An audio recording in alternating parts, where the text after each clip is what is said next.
Shalom, shalom, peuple éternel, soyez tous bénis au nom puissant de Jésus. Aujourd'hui, il y a une sœur en Christ qui m'a abordée. Elle avait des préoccupations au sujet des fausses églises. Et pendant que je tenais la conversation avec la sœur, le Saint-Esprit s'est révélé en moi et il m'a convaincu d'une vérité absolue que j'aimerais partager avec vous. Vous savez, bien-aimés dans le Seigneur, les fausses assemblées, les faux serviteurs de l'Éternel ne datent pas d'aujourd'hui. Notre Seigneur Jésus-Christ lui-même, il a fait face à cela avec les scribes et les pharisiens qui étaient, voilà, des faux serviteurs, on va dire tout simplement comme ça, qui cherchaient à perdre les brebis. Bref, c'est une façon de dire que ça ne date pas d'aujourd'hui, les fausses églises, les fausses assemblées, les faux serviteurs. La parole de l'Éternel nous en parle avant Jésus, pendant Jésus et dans notre temps actuel. Mais maintenant, est-ce que une fausse église, un faux serviteur peut perdre véritablement une âme qui appartient à notre Seigneur Jésus-Christ? Moi, je dis non.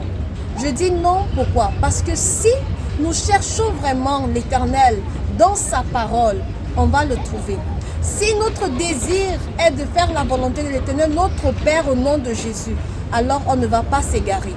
Les serviteurs sont des envoyés, mais ils ne sont ni le Christ, encore moins le Saint-Esprit. Même la parole nous dit, ne mettez pas foi à tout esprit, mais examinez ce qui vient de l'Éternel. Notre responsabilité en tant que chrétien, en tant que chrétienne, c'est de pouvoir être éclairé par la parole, conduit par le Saint-Esprit, à travers d'abord ce que nous-mêmes, nous connaissons des Saintes Écritures. Il faut que chacun d'entre nous apprenne à bâtir sa relation personnelle avec le Seigneur. Et même un serviteur qui est vrai aujourd'hui peut demain être faux. La parole nous dit que dans les derniers temps, l'amour d'un grand nombre va refroidir. Beaucoup vont abandonner la sainte doctrine. La parole nous dit cela. Et même Paul a vécu ça. Au temps de Paul, il y avait des serviteurs qui se sont engagés avec lui et qui à la fin se sont retrouvés être perdus, se sont égarés, ont abandonné la foi, tout simplement. Donc, nous ne devons pas nous appuyer ni sur la chair, ni sur l'église, le bâtiment. Parce que l'église du Christ, c'est d'abord son corps. Nous sommes au-delà des pierres qui sont visibles. Nous sommes cette pierre invisible-là que personne ne peut détruire si nous sommes plantés sur le roc qui est Jésus. Donc soyons d'abord nous-mêmes dans l'assurance et la conviction de notre foi personnelle et de notre marche par le Saint-Esprit avant de nous retrouver dans des assemblées. Jésus-Christ dit que si ce n'est pas le Père qui nous envoie à lui, personne ne peut venir à lui. Jésus-Christ dit que c'est lui qui nous a choisis.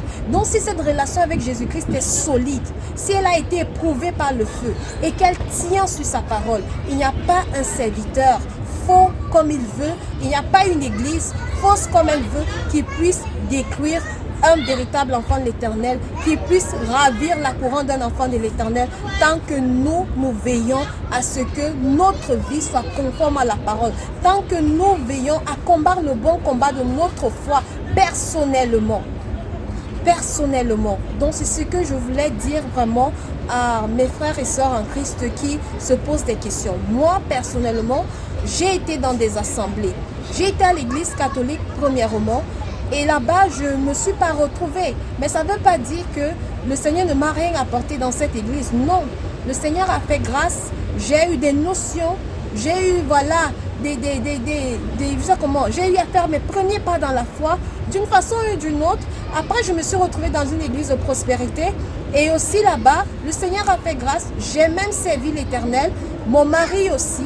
Mais par rapport à ce que nous connaissons de la parole, on ne s'y retrouvait pas et nous sommes partis. C'est parce qu'on bâtissait chacun individuellement cette relation avec Jésus, cette foi avec Jésus, cette marche personnelle avec le Saint-Esprit dans l'intimité de la parole que dans toutes ces églises où nous avons été, chez les catholiques ou chez cette église de prospérité dont je préfère taire le nom, nous n'avons pas eu à pâtir de leur prédiction ou de leur mensonge ou de tout ce qu'ils faisaient. Nous, on cherchait le vrai Dieu. Et on a fini aujourd'hui par être dans une assemblée où nous sommes et nous grandissons dans la vérité et dans la marche avec le Saint-Esprit sans plus avoir de tracasseries. Et même si demain l'assemblée se dissout, même si demain les choses changent, ça ne changera rien à notre marche personnelle parce qu'à la fin, c'est d'abord notre relation intime avec Jésus qui compte et c'est elle qui soutient maintenant toute communion fraternelle et toute assemblée où nous pouvons être pour la gloire de l'Éternel. Donc veillons à vivre une relation intime avec le Seigneur et à ce que ce qui est dit par ses serviteurs ne soit qu'un ajout ou alors un surplus de ce que nous avons besoin encore d'entendre pour être soit davantage dans une conviction que nous avons déjà reçue, soit davantage, voilà, éclairci sur des choses que nous essayons de comprendre. Parce que l'Éternel parle tantôt d'une façon, tantôt d'une autre, mais que tout concourt au bien de ceux qui aiment l'Éternel et qui le cherchent et qui craignent son nom. Shalom ma famille d'amour, shalom peuple éternel.